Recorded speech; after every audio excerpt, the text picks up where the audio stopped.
Hi there. Welcome to another episode with the Nairobi Hospital. What do you know of rheumatoid arthritis? Who does it affect? Follow me and let's get informed.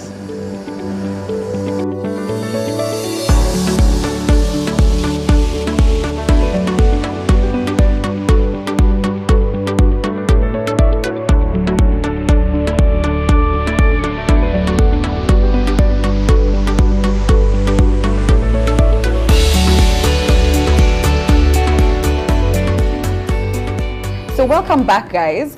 We are now joined by Dr. Peter Lemayan, who is a consultant orthopedic and trauma surgeon at the Nairobi Hospital. So tell us, Daktari, what in layman's terms is rheumatoid arthritis? Rheumatoid arthritis is a chronic condition which occurs as a result of your body reacting against its own joints. This is where your immune system, for one reason or another, targets your joints, but as we will see, not only the joints are affected. In fact, we have what we call extra-articular manifestations of this disease, where other parts of the body can be affected besides the joints. There are mainly three types. We have one we call seropositive rheumatoid arthritis, where the body produces antibodies, and it's these antibodies that are directed to the joints, causing destruction within the joints. Then we have seronegative. The seronegative type is where the patient presents actually with features of rheumatoid arthritis, but when you test for these antibodies in the blood, it's not there.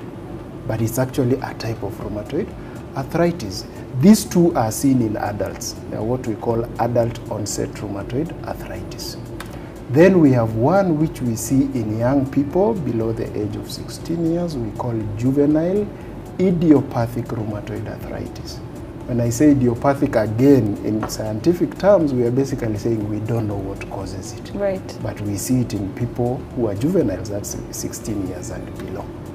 Yes. So it's safe to say we don't know what causes rheumatoid arthritis. Indeed, we don't. This is a model of a knee joint. This is the upper bone, these two are the lower bones, and this is the joint. Now, surrounding your joint are structures here we call ligaments. This is a tendon, all right? This is the patella. Now, we have structures inside the joint, but all these things need to be covered by an envelope, what we call a synovial layer. Yes. Now that synovial layer is the one that produces fluid that causes lubrication within the joint, so that this bone and this one do not rub onto each other. Now it is that layer we call the synovium that is targeted by these antibodies produced by your own body. And progressively, it might start slowly, but progressively across weeks, months or years, the destruction progresses now to involve the other surrounding structures. How do we see rheumatoid arthritis presenting itself? They vary with intensity, they vary with periodicity. And commonly this condition, especially the adult onset, is said to be symmetric. Meaning if it affects joints on one hand, it will affect joints on the other hand. Now, the joints initially will be warm, they will be tender, that is painful, they will be swollen. And in somebody who is slightly brown in color, the joints will tend to be red. For one reason or another, it tends to spare these farthest joints. But now, these other joints and the wrist joint, they are commonly affected. And if it affects one side, it will also affect the other. Progressively, these people will have problems waking up in the morning because they suffer from what we call morning stiffness. And this may last for a few hours until it becomes warm before the joints loosen up. Buttoning of your shirt becomes a problem because that dexterity is lost. The ability to fold your fingers and just get hold of the button becomes a problem. Progressively, as destruction goes on in these joints, they start having deformities. And the deformities we see is very classical. For the wrist in adults, we will have something we call ulnar deviation, where the fingers will actually deviate towards that direction. All right? Yes. And the wrist will actually deviate on this other side. Then if you look at this joint, it tends to be hyper extended. And then these other joints goes into that position. And then these other ones which are not affected straighten out. Now, those deformities, we call them Bottonia defect or deformity or swan neck deformity. So that is very classical of a rheumatoid arthritis. In fact, in the very severe forms, even these bones of the wrist joint, we call the carpal bones because there are very many of them, they dislocate. The swelling in osteoarthritis, which we relate either with old people or injuries, tends to be hard in nature. But in rheumatoid arthritis, the joints are swollen, but it's actually boggy. It is softer. It will affect your ankle joints, toes, knees, your hip joints, yes, and even the elbow and the shoulder. Actually, you can have things we call rheumatoid nodules, especially on the extensor surfaces, on the parts where you extend like your limb, your hand. So on this part, you end up with the nodules on the skin surface. They look like round. Yes, some round swellings, bumps. Yes. Those same bumps can actually be found in other organs within the body. It can go to the heart, it can go to the blood vessels, it can go to the lungs. Now, if you have these nodules going to the heart, you can actually end up with a heart attack, something we call a myocardial infarction. If this thing goes to your small blood vessels, commonly like the small blood vessels under the nail beds, you can end up with things we call infarcts. So under the nail beds, you see some small punctate appearings, things which appear just below your nail beds. This condition, again, for one reason or another, tends to affect women more than men. We don't know why. So from around 40 years to around 60 years of age. But it can actually affect any age, it can affect any sex, it can affect any race. But we see it much more commonly in women from around 40 years of age to 60 years of age. How do you go about treating it or managing it? Management of rheumatoid arthritis is multidisciplinary. So there is a role of an orthopedic surgeon like myself.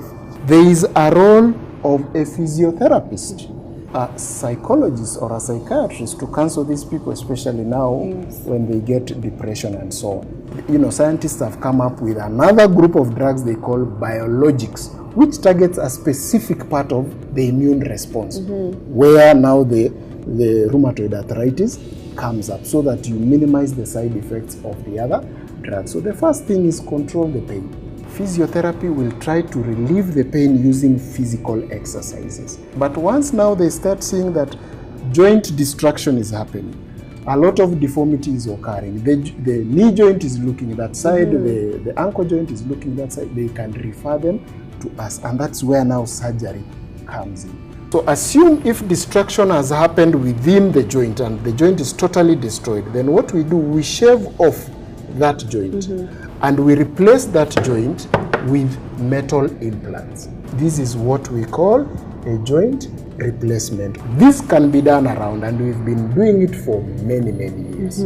All right? Still, in terms of management, there are those things we advise the patients to do themselves at home. So some of these exercises include yoga, cycling, swimming, and then, you know, some like these Chinese exercises they call Tai Chi.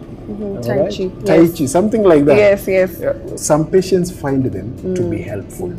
We don't have a food that you eat and it prevents this condition or protects you entirely. But we know from studies that there are some foods, for instance, which reduce inflammation in your body. Fish, like salmon or tuna, is quite rich in what we call omega-3 fatty acids. Vegetables like spinach, groundnuts, broccoli, tea. Tea is rich in some components that reduce oxidation in your body, especially the green teas. Is that to say that there is no cure for rheumatoid arthritis? Good. For sure, there is no cure for rheumatoid arthritis. For some people, it will get to a certain stage and it stops to progress. Now, that's a good question. There are 3 clinical spectrums. There is a group of patients, especially the seronegative type. If you remember, I gave you 3 types, seropositive, seronegative, and the juvenile. For the seronegative, where they don't produce antibodies, we see in about 10% of them that in about 6 months, when they get this condition, in about 6 months, actually the disease may disappear spontaneously. So you have patients where they go between flaring up and remission. And across many months, years down the line, they now end up with, the serious complications where we're talking about the deformities and so on. How common in Kenya would you say rheumatoid arthritis is? Literature states that at least 1 to 2% of the populations, I'm talking about the West, Yes. 1 to 2% of their populations actually are affected by this condition. The few studies that have been done here, and especially by the local rheumatologists, are almost getting similar prevalences. So we are assuming also in our setup, at least 1 to 2% of our population possibly is affected by rheumatoid. You can imagine if we are people of 45 million, at least 500,000 of our comrades are affected by this condition. Would you say that the Nairobi hospital is equipped to handle rheumatoid arthritis on whatever level? Certainly. This condition is I said it's treatable but not curable. It's not curable. We have all the specialists I've elucidated in the earlier discussion. We have one of the only 2 hydrotherapies in the Republic. We do joint replacements here. Our lab is one of the best equipped in sub-Saharan Africa. We are able to test virtually any of those antibodies I was telling you about. So yes, this is a condition as Nairobi Hospital we can manage, and we manage it on an everyday basis. Okay. I was told that if I click my fingers, then there's a chance that I'll get some form of arthritis, and it's not good for you.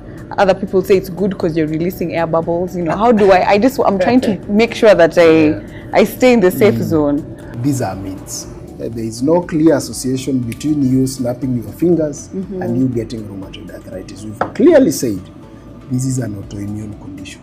It's your body reacting against the joint. It's not the act of snapping your finger that causes it. Are there any things we can do to say this is a preventative action? All right. Yeah.